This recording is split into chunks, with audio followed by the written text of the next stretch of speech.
Hey you, welcome if you're new, or welcome back friend if you've been to the channel before. This is Sweet Tea Astrology and Tarot, and I'm Erica. I just wanted to take a moment to say thank you because your time and your energy is a valuable resource, and I appreciate the energetic exchange you give to me every time you watch a video. I produce content on a variety of platforms, and you can follow me on all of them by accessing my link tree in the description below.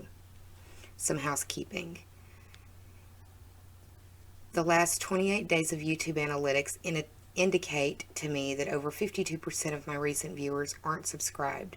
I encourage you to subscribe for easy access, and I'd also encourage you to hit the notification bell to get alerted when I go live on YouTube, which is usually unannounced and is provoked mostly by Spirit's call.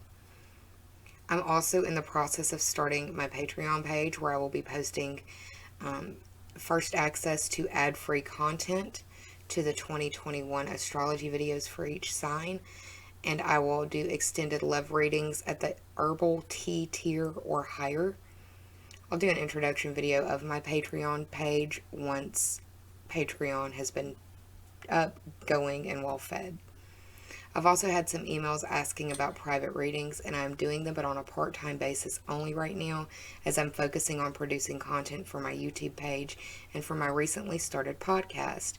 It's called the Esoterica Pod, and it's on 6 different platforms, so look for me where you listen to podcasts. I talk about everything from astrology to my near-death experience and some of the things that have come along with that near-death experience, like hearing dead people and seeing shadow people. So I encourage you to check me out over there too. I hope you're well. I'm sending you a lot of love. And let's get into what the end of November lunar eclipse in Gemini has in store for you.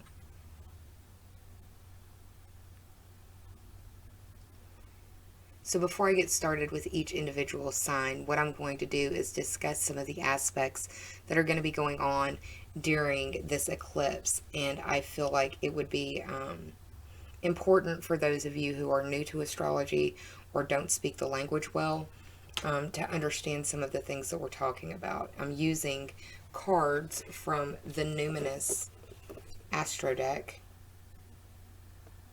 I'm trying to show y'all without a glare. That's it. Anyways, that's the back. So I'm going to feature some of the cards that are in this deck because they kind of point out and highlight some of the keywords and the themes that are associated with what's showing up in the sky for us. I'm focusing mainly on the oppositions.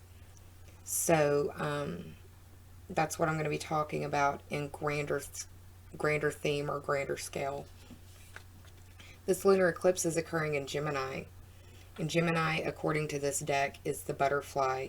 And some of the words that you can put in your data bank or in your word bank to associate with Gemini are curious, communicative, versatile, flexible, variety-seeking, social, collaborative, brilliant, perceptive, connected, vocal, adaptive, street-smart, mobile, studious, superficial, restless, and fidgety.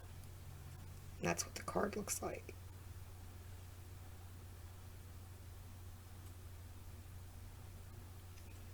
So we've got this lunar eclipse in Gemini. During the lunar eclipse, we have the sun opposite the moon, and it is an applying aspect, meaning it is growing more tense as the eclipse draws nearer to exactation. So the sun card deals with being. It emphasizes or more words for your word bank. Essence, energy, self-awareness, life force, spirit, creativity, honor, masculinity, distinction, childishness, ego, individuality, solitude, expression, self-sufficiency, shine, heartbeat, father. That's what the sun card looks like in this deck. So we've got an opposition in the sky between the sun and the moon.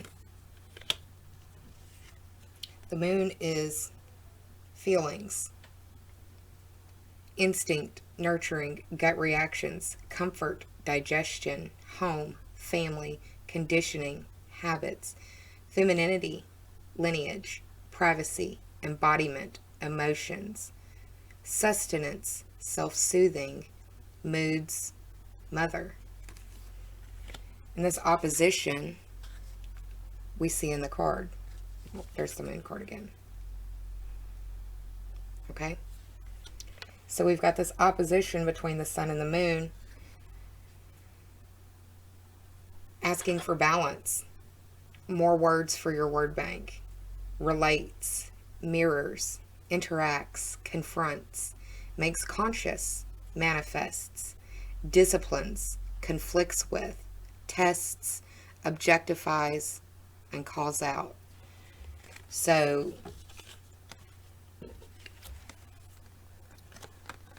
that's kind of what it looks like in an astrology chart. The sun glyph opposite the moon. And that's one of the oppositions going on during this eclipse. And again, the pressure is applying between these two heavenly spheres, the two luminaries of the sky. And the sun is going to be in Sagittarius, the moon is going to be in Gemini. That placement changes in each sign's houses. That's why I give you the houses when I'm talking about what's going on. So we have this opposition card again in play between the planet Venus. Venus deals with love, but it also deals with beauty, harmony, romance, charm, receiving, sensuality, luxury, wealth, diplomacy, magnetism, value, pleasure, adornment, adoration, attraction, indulgence, taste, and style. In an opposition, looking for balance, confronting the planet Uranus of revolution, breakthroughs, brainstorming, originality, insight, awakening, technology, innovation, humanitarianism, reform, surprise, freedom, experimentation, the unexpected, rupture, edge, diversity, enlightening. So we've got these powerful oppositions occurring in the sky between a pretty energetic sky with this lunar eclipse going on.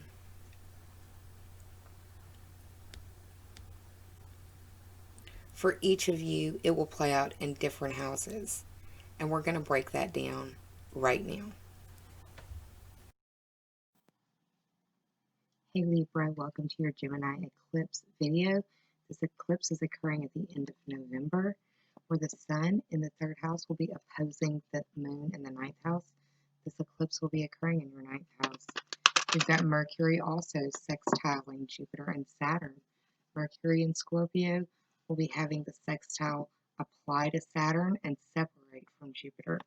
This is going on between your second house and your fourth house. Finally, we've got, well, not finally, but next we have Venus and Scorpio opposite to Uranus and Taurus, your ruling planet opposite Uranus. Second house and eighth house opposition. And then finally we have the Mars in Aries square Pluto in Capricorn. This is applying, and this is going on in the fourth house. Not a good time to make changes in that fourth house if you can avoid it. Second house, emphasis in the month because of the Mercury and Venus aspects. Mercury is the ruler of Gemini, so it is extra emphasis.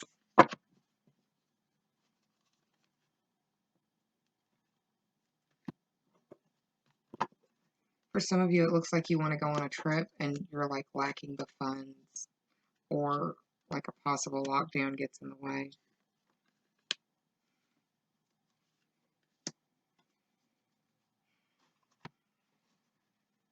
I'm going to pull for you as well from the Spirit Animal deck.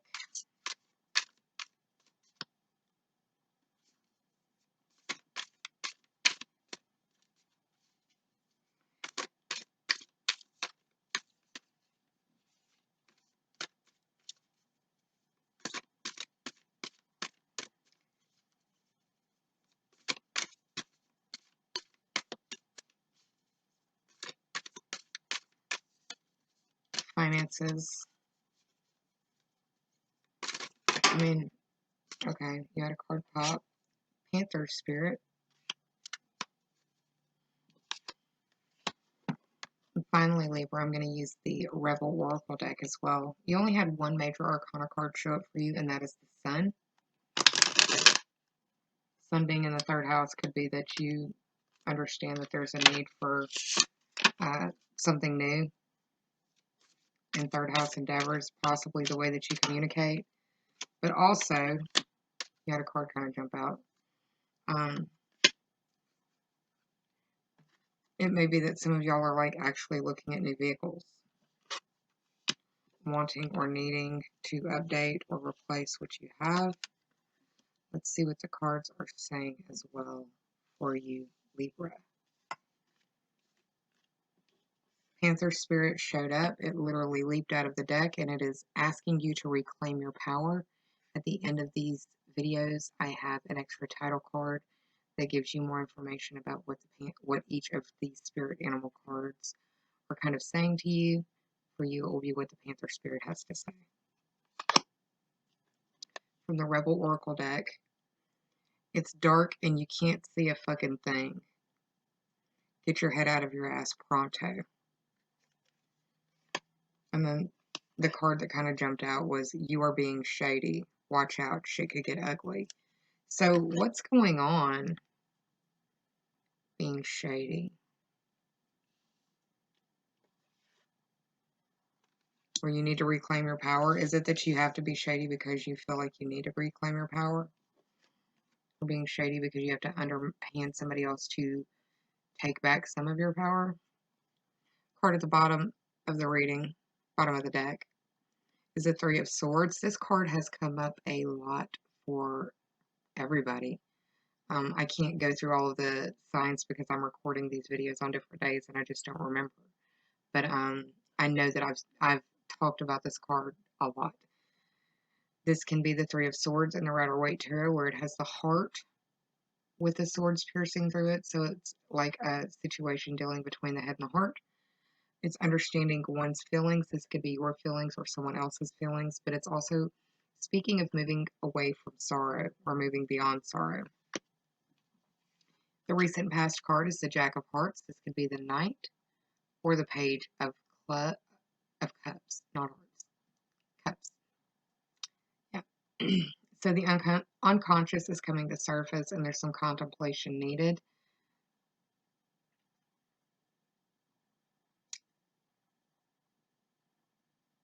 I think that this card is speaking to the Aries situation in the fourth house.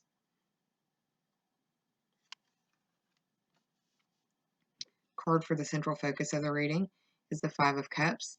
This is the Five of Hearts in this deck, but the Five of Cups is dealing with moving forward and learning from mistakes. So we've got moving beyond, moving forward. There's positive movement forward. It seems like this this lunar eclipse is something that will be closing out the hard times that you've possibly been facing. Learning from mistakes. Understand that two of these cups are still producing. 3 may have fell over, but you still have 2 producing, and you need to tend to those and stop crying over the ones that you've lost, or the ones that spilled, or the ones that broke, or the ones that went away, or evaporated, or were taken away, or that just never came to fruition to begin with. Third and final card of the reading. Looking to the future is this Nine of Clubs, which would be like the Nine of Wands. It's also representative of the Sun card in the Major Arcana. Dealing with clarity and simplicity, moving towards a new life. So again, more positive movement forward for you is what it looks like, Libra, overall. Now, for some of you, it could be that you are being shady. For others of you, it could be that your head is up your ass. Whatever it is, Panther Spirit is asking that you reclaim your power. And that's a good message for you, Libra, because your ruling planet, Venus, went retrograde in Gemini, an air sign, the air sign that this eclipse is going to take place in. So you are reassessing all of the value shifts that you have undertaken since the beginning of this year. And this eclipse could be that closing out of the value shifts, understanding the changes that have either needed to be made or are going to be made or are now being initiated to be made because of the value shifts. That's what I see what's going on for you. I hope you're well. I'm sending you a lot of love, Libra. Please take care of yourself and please be kind to yourself. Save some of that kindness for others because we're all doing our very best to survive this shit show that is 2020. And we're all going through private things in our world that some of us may never speak about to another living soul. Kindness costs us absolutely nothing. And I'm sending you a boatload of love and a whole lot of kindness.